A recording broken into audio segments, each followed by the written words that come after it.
বন্ধু বান্ধৱীসকল, আজি আমি আলোচনা কৰিম অসমৰ বিভিন্ন কম্পিটিটিভ এক্সামত আহিব পৰা সম্ভাৱ্যমূলক কিছু প্ৰশ্ন আৰু উত্তৰ। এতিয়া আমি আগবাঢ়িছোঁ আজি প্ৰথমটি প্ৰশ্নলৈ। প্ৰথমটি প্ৰশ্নত আছিলে অসমৰ হিন্দুস্থান সাৰ নিগম ক'ত অৱস্থিত?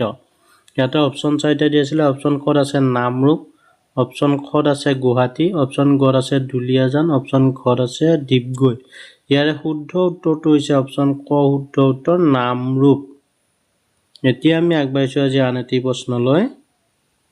চিমেণ্ট কাৰখানাৰ বাবে কোন ঠাই বিখ্যাত? ইয়াতে অপশ্যন চাৰিটা আছিলে। অপশ্যন ক'ত আছে বোকাজান, অপশ্যন ক'ত আছে গুৱাহাটী, অপশ্যন ক'ত আছে দুলিয়াজান, অপশ্যন ক'ত আছে ডিগবৈ। ইয়াৰে শুদ্ধ উত্তৰটি হৈছে অপশ্যন ক শুদ্ধ উত্তৰ বোকাজান। চিমেণ্ট কাৰখানাৰ বাবে বোকাজান ঠাই বিখ্যাত। এতিয়া আমি আগবাঢ়িছোঁ আজি আন এটি প্ৰশ্নলৈ। অসমৰ সৰ্ববৃহৎ কয়লা খনি কোনটো? ইয়াতে অপশ্যন চাৰিটা দিছিলে। অপশ্যন ক'ত আছে জয়পুৰ মাকাম, অপশ্যন ক'ত আছে লিডু তিৰাপ, অপশ্যন গ আছে লাকুৱা গেলেকী, অপশ্যন গ আছে লাকুৱা মাকুম। ইয়াৰে শুদ্ধ উত্তৰটি হৈছে অপশ্যন ক শুদ্ধ উত্তৰ জয়পুৰ মাকাম। অসমৰ সৰ্ববৃহৎ কয়লা খনি জয়পুৰ মাকামত আছে। এতিয়া আমি আগবাঢ়িছোঁ আজি আন এটি প্ৰশ্নলৈ।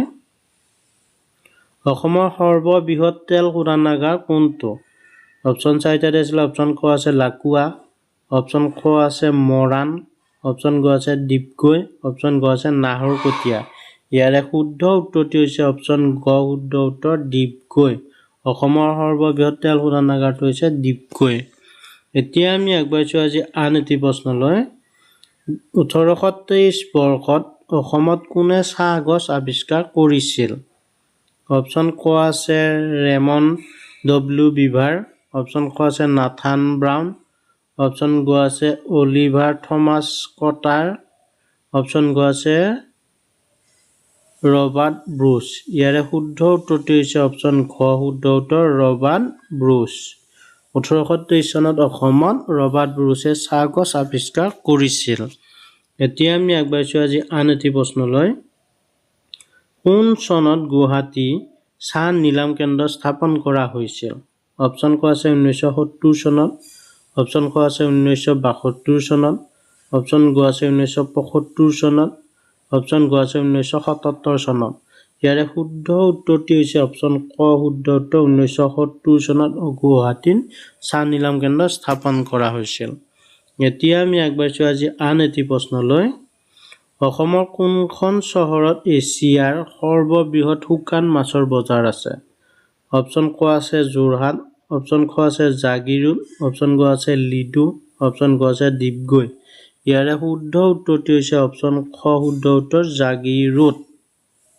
এতিয়া আমি আগবাঢ়িছোঁ আজি আন এটি প্ৰশ্নলৈ। অসমৰ প্ৰথম চাহ কোম্পানী কোনটো? ইয়াতে অপশ্যন চাৰিটা আছিলে। অপশ্যন ক আছে ভাৰতৰ চাহ কোম্পানী, অপশ্যন খ আছে ইষ্ট ইণ্ডিয়া চাহ কোম্পানী, অপশ্যন গ আছে ব্ৰিটিছ চাহ কোম্পানী, অপশ্যন গ আছে অসম কোম্পানী। ইয়াৰে শুদ্ধ উত্তৰটো হৈছে অপশ্যন খ শুদ্ধ উত্তৰ অসম কোম্পানী। অসমৰ প্ৰথম চাহ কোম্পানীটোৰ নাম হৈছে অসম কোম্পানী। এতিয়া আমি আগবাঢ়িছোঁ আজি আন এটি প্ৰশ্নলৈ। বন্ধু বান্ধৱীসকল, আজি ভিডিঅ'টি ইমানতে সমাপ্ত কৰা হৈছে। যদি আপোনালোকে ভিডিঅ'টিৰ পৰা উপকৃত হৈছে তেনেহ'লে প্লিজ বন্ধু বান্ধৱীলৈ শ্বেয়াৰ কৰিব, লগতে প্লিজ চেনেলটো ছাবস্ক্ৰাইব কৰিব। ধন্যবাদ। জয় আই অসম।